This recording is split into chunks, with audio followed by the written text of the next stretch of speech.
네, 안녕하세요. 2023년 수능 영어 21번 문제입니다. 어떻게 보면 34번 문제보다 더 어렵게 느껴질 수도 있는데, 위리겐 하버마스 얘기가 나와요. 독일의 철학자이자 사회학자인데, 여기에서 키워드는 subjectivity, 주관주의, 주관성이고요.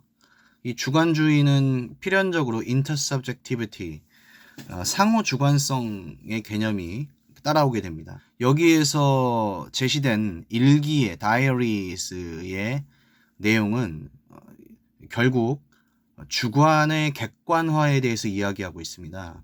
근데 그 이야기를 이해를 하려면 하버마스의 주관주의와 상호주관성으로 연결되는 그 내용을 알고 있어야 이 지금 뚝 떼어서 지금 가져온 이 지문을 이해할 수가 있거든요. 근데 아마 뭐 항상 그렇지만 뭐 이번 문제도 문제를 낸 출제자도 아마 하버마스의 철학에 대해서 이해하고 냈을 리가 만무합니다. 아무튼 하버마스의 주관주의, 상호주관성에 대해서 먼저 좀 이야기를 하자면, 주관성 하면 여러분들 그 반대되는 개념이 떠오르죠. 바로 객관성입니다. 우리가 흔히 주관적이다 라고 하면 좀 부정적인 이미지를 가지고 있습니다. 주관적인 사람 하면 감정적이고 비합리적이고 이런 이미지가 떠오르고요. 객관적이다 하면 왠지 좀 더 긍정적인 이미지가 떠오릅니다. 이성적이고 좀 더 합리적이고 좀 더 냉철한 생각을 가지고 있을 것 같은 그런 느낌이 들죠. 근데 인간의 관념 체계는 사실 개인의 주관 안에서 작동하는 겁니다. 그렇기 때문에 인간은 태생적으로 주관적인 동물일 수밖에 없습니다. 우리가 어떤 자명한 물체나 어떤 자연을 대상으로 바라보는 것 이외에 완벽한 객관적인 관점을 담보하는 것은 거의 불가능하다고 봐야 됩니다. 사실 우리가 어떤 객관적인 관점이라고 주장하는 어떤 신념 체계나 사상도 결국에는 다른 사람들의 주관이 모여져서 만들어진 집단의 주관입니다. 예를 들면 어떤 행위가 잘못된 것이라는 객관적인 관점도 역사가 흘러가면서 관점이 달라지고 기준이 달라지기 때문에, 그렇게 되면 그 객관적인 관점 역시 변해버리게 된다는 거죠. 그래서 절대적인 객관성은 존재하기가 어렵다는 게 저의 개인적인 생각입니다. 각자가 가지고 있는 관념의 체계, 스스로가 현상을 바라보는 다양한 주관이 존재하는데, 이 수많은 사람들이 가지고 있는 주관 중에서 서로 겹치는 교집합이 있습니다. 그러니까 사람들이 주관을 가지고 있는데 어떤 생각이 겹치는 부분이 있다는 거죠. 그래서 그 서로 같은 주관을 이제 철학 용어로서 상호 주관성이라고 합니다. 혹은 간 주관성, 사이 간자를 써가지고 상호 주관성 혹은 간 주관성이라고 하는데, 이 하버마스는 이 상호 주관성, 즉 intersubjectivity가 이 객관성을 대체할 수 있다고 주장했습니다. 그러니까 모여서 공론화시켜서 토론을 통해서 주관의 합의가 필요하다, 이런 주장을 했기 때문에, 그래서 그 결론으로 의사소통의 합리성이라는 개념을 말하게 된 것입니다. 그래서 많은 사람들이 가지고 있는 주관의 교집합이, 즉 상호 주관성이 어떤 객관성을 대체할 수 있다. 쉽게 표현하자면 주관의 객관화입니다. 근데 지금 이 지문은 일기가 그런 특성을 가지고 있다라고 표현을 하고 있는 것입니다. 한번 볼까요? 18세기, 19세기에 이르러 개인의 일기는 modern subjectivity, 현대 주관주의의 구성에 있어서 아주 중요한 부분이 되었다. 그리고 그것의 중심에는 세계와 자아에 대한 이해에 이성과 비평을 적용하는 것이 있다. 그러니까 일기라는 것은 내 마음속에 있는 나의 경험과 생각과 여러 가지 것들이 일기로서, 글로서 쓰여지는 순간 그것이 남에게 보여지지는 않았지만 이미 잠재적으로 이것이 공공화된 것입니다. 이해되십니까? 그러니까 일기라는 것은 이게 누구에게 보여져 버리면 그냥 공공화가 돼버리는 것이죠. 일기라는 것은 세계와 자아에 대한 어떤 나의 이해에 이성과 비평의 잣대가 적용이 되는 것이다. 이런 이야기를 하고 있습니다. 이것은 또 다른 새로운 종류의 지식을 창조하는 것을 허락했다. 네, 일기는 센트럴 미디어가 되었고 다양하게 만들어질 수 있었다. 예, 됐고요. 그다음에 provided space where one could write daily about her whereabouts, feelings and thoughts. 일기는 제공했다. 어떤 공간을 제공했냐면 매일같이 그의 거처와 느낌과 같은 생각들을 쓸 수 있는 그러한 장소를 제공했다. 왜 허락을 썼는지 모르겠는데 이게 아마 그 발췌문이기 때문에 그대로 가져온 것 같습니다. 앞부분에 좀 생략된 어떤 그 내용과 연관성이 있을 거예요. 이것만 봐가지고는 알 수 없고요.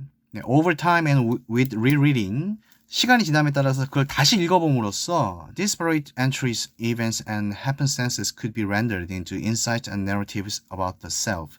네, 시간이 지나고 내가 썼던 일기를 읽어봄으로써 어떤 이질적인 어떤 항목들이나 어떤 사건들, 우연들이 나 자신에 대한 통찰과 이야기들로 만들어질 수 있다. 그러니까 아까 말씀드렸듯이 나의 생각과 경험과 이런 여러 가지 해프닝들을 글로 적어놨는데 누구에게 보여지지는 않았기 때문에 이것이 공공화되지는 않았지만, 잠재적 공공화이긴 하지만 시간이 지나면서 읽어봄으로써 이런 여러 가지 것들이 나 자신에 대한 통찰과 어떤 이야기로 만들어질 수 있다. 그런 이야기입니다. 철저하게 주관이었던 어떤 내용들이 글로 쓰여진 다음에 다시 읽어봄으로써 나 자신을 다시 한번 통찰하게 되는, 그러니까 주관이 객관화되고 있는 과정에 대해서 지금 이야기하고 있는 겁니다. 아마 이거 이해하기 어려울 겁니다. 이거. 예. 그러니까 이런 배경 지식을 알고 읽으니까 이해가 되는 거지 이해하기 어려웠을 겁니다. 아마. 네. It is in that context that the idea of the self was made and explored with words emerges. 언어로서 만들어지고 개발된, 이것도 그 사회학자 루만이랑 그 논쟁하는 과정에서 나왔던 이런 언어로서 아무튼 복잡한 어떤 배경 지식이 있어요. 근데 이거를 모르는 상태에서 이 내용도 아마 읽으면 이해 안 될 겁니다. 아마. 예. 그냥 언어로서 탐구되어졌고 만들어졌던 자아가 나타난다는 그런 생각이 이러한 인덱 컨텍스트, 그런 컨텍스트, 이런 맥락 안에서 있다. 이런 내용인데 아마 이거 이해 안 될 겁니다. 이거 설명하기도 엄청나게 길어지고 패스하겠습니다. Diaries were personal and private. 일기는 개인적인 것이고 사적인 것이다. 근데 one would write for oneself. 자기 자신에 대해서 쓸 수 있고, 혹은 하버마스의 형식 안에서 사람은 자기 자신을 공공화시킬 수 있어. 누구에게? 자기 자신에게. 그러니까 일기를 쓰는 행위를 통해서 나의 생각이 잠재적으로 공공화됐어요. 근데 누구에게 보여지지 않았기 때문에 자기 자신에게만 공공화가 된 겁니다. 근데 그 시간이 지남으로써 다시 읽어봄으로써 자기 성찰, 셀프 인스펙션을 제공할 수 있다는 얘기죠. 네. 그래서 이 내용이 어떤 내용인지는 이 뒤에 걸 읽어보면 명확해집니다. By making the self public in a private sphere, the self also became an object for self-inspection and self-critic. 네. 이런 비슷한 맥락의 내용이 앞에 나왔었죠. 네. 자기 자신, self public, 자기 자신을 공공화시키는 것에 의해서, 셀프 퍼블릭이 아까도 말씀드렸듯이 글로써 자기 자신을 표현한 것이 셀프 퍼블릭입니다. 그것을 통해서 in a private sphere, 사적인 영역에다가 공공화시키는 것에 의해서 자기 자신, 자아는 또한 자기 성찰, 자기 반성과 자기 비평, 자아 비평의 대상이 될 수 있다. 앞부분에 비슷한 내용 계속 나왔었죠? 그죠? 그러니까 뭡니까 결국에는 make oneself public to oneself는 자기 자신을 reflecting 하는 도구로서 writing을 사용한다. 답이 1번이 되겠죠. 분명히 하버마스의 이 주관성, 상호 주관성에 대한 개념을 알고 읽어야 이게 이해가 됐을 텐데 아마 대부분은 이해가 안 된 상태에서 그냥 맥락상 요런 내용이겠거니 짐작하고 make oneself public to oneself 그 다음 문장을 읽어보고 통밥으로 대충 1번을 찍었을 것 같은데, 이런 식의 문제가 일단 풀개는 대충 해줬으니까, 뒷문장을 써줘서 풀개는 해줬으니까 정말 잘못된 문제라고는 제가 말은 못하겠는데, 이런 문제를 학생들이 풀 수 있을까? 좀 약간 회의적인데요, 저는. 네. 아무튼 그렇습니다. 하버마스의 상호 주관성에 대해서 알아야 좀 쉽게 읽을 수 있었던 내용이고, 전체적인 내용은 주관의 객관화, 그것의 그 도구가 다이어리, 이런 내용을 다루고 있는 문제였다. 예. 뭐 할 말은 많지만 그냥 생략하겠습니다. 네. 뭐 아무튼 뭐 또 이런 또 재밌는 내용 나오면 또 다시 한번 여러분들 찾아뵙겠습니다. 네, 감사합니다.